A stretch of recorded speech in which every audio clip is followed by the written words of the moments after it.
हरि शरणम। धर्म का संबंध देने से है।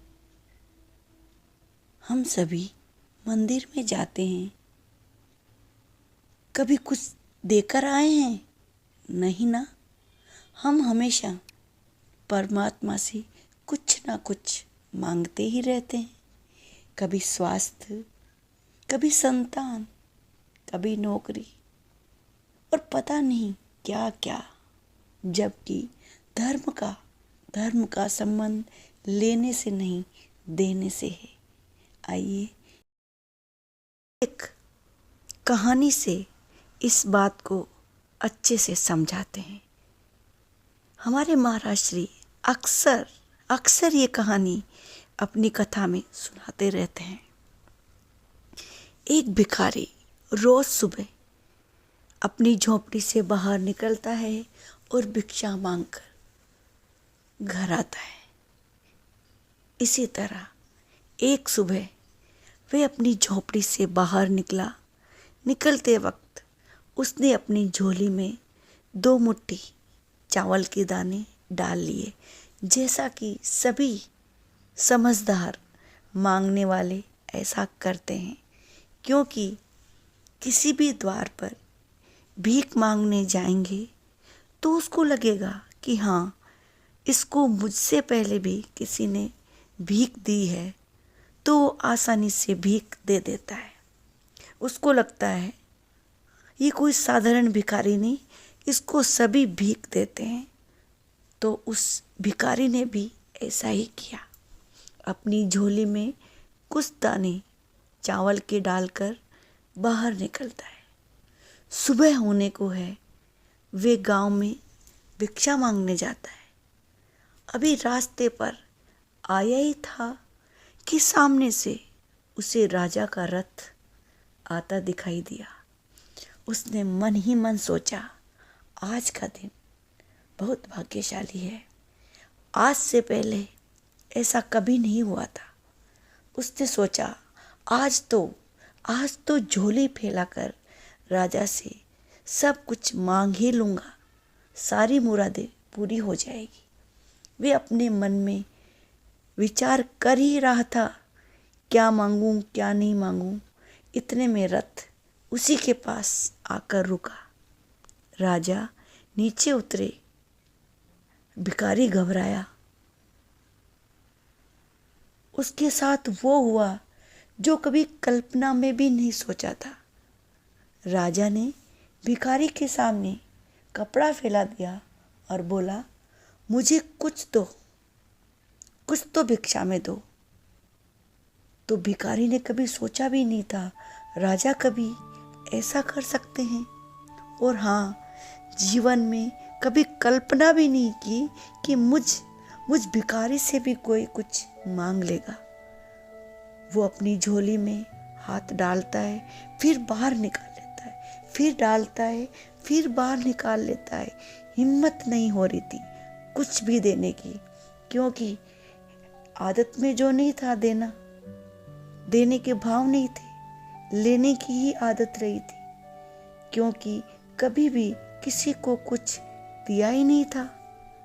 राजा बोला, जल्दी करो, जो देना हो जल्दी करो, मुझे आगे जाना है।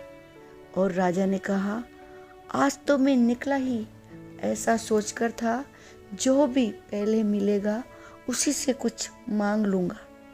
आखिर बड़ी मुश्किल से 4 दाने चावल के निकालकर बड़ी मुश्किल से राजा की झोली में डाल पाया।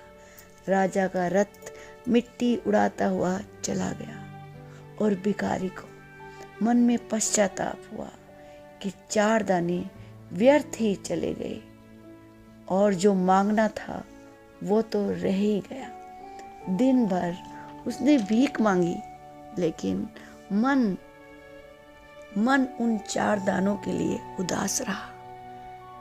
आज झोली भी समय से पहले ही भर गई थी, लेकिन मन फिर भी उदास था उन 4 दानों के लिए। घर लौटा, पत्नी ने पूछा, इतने उदास क्यों हो?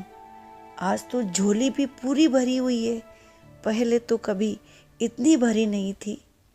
उसने कहा, झोली भरी हुई दिख रही है लेकिन थोड़ी खाली है। 4 दाने चावल के कम हैं। आज मुझसे भी किसी भीख मांग ली और मुझे भीख देनी पड़ी।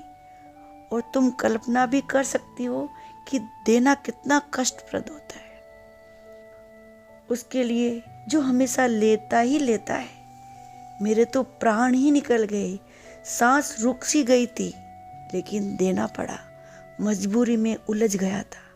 उसकी पत्नी ने झोली खाली की और देखा कि बाकी चावल तो चावल, लेकिन वो 4 दाने सोने के बन गए। अब तक तो भिखारी दुखी था, क्यों दिया। अब सर पकड़कर रोने लगा और कहने लगा, मैं कैसा पागल हूँ। मैंने सारी झोली क्यों नहीं राजा को दे दी। सब सोने के हो जाते, लेकिन अब कुछ नहीं हो सकता था क्योंकि अवसर निकल चुका था। ये तो कहानी है दोस्तों, लेकिन मैं आपसे कहूँ, केवल वो ही पल, वो ही संपत्ति सोने की हो जाती है जो हम देते हैं। बाकी जो हम बचा लेते हैं वो मिट्टी हो जाते हैं। मरते वक्त हर आदमी अपनी झोली उल्टा कर देखता है तो पाता है कि थोड़ा सा पल, थोड़ा सा समय, थोड़ी सी संपत्ति सोने की हो गई है जो उसने परमार्थ में खर्च किए थे। बाकी सब मिट्टी हो गया है। प्रार्थना का अर्थ है देने का जीवन। प्रार्थना का अर्थ हाथ जोड़कर किसी मंदिर में कुछ मांगने से नहीं है। प्रार्थना का अर्थ है देने का जीवन। देने वालों को प्राप्त तो स्वतः ही हो ही जाता है। प्रार्थना कोई याचना नहीं है जो हमने बैठकर प्रार्थना की है। दया, धर्म, दान, परमार्थ करने के अपने को योग्य बनाना ही सच्ची प्रार्थना है। मांगना नहीं, देना। मांगने वाला मन कभी प्रार्थना नहीं कर सकता। देना ही सच्ची प्रार्थना है। देने की दृष्टि ही हमें देव बनाती है। भिखारी मांगता है तो ये मत समझना कि केवल वो ही मांगता है। हम सभी भी मंदिर में परमात्मा के आगे बैठकर भीख ही तो मांगते हैं। हम सभी भिखारी ही है। प्रार्थना में हम सभी को आज से यही प्रण लेना है, हम सभी देवकुल की आत्माएं हैं।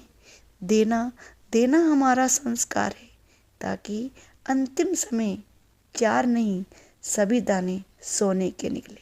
हरि ओम।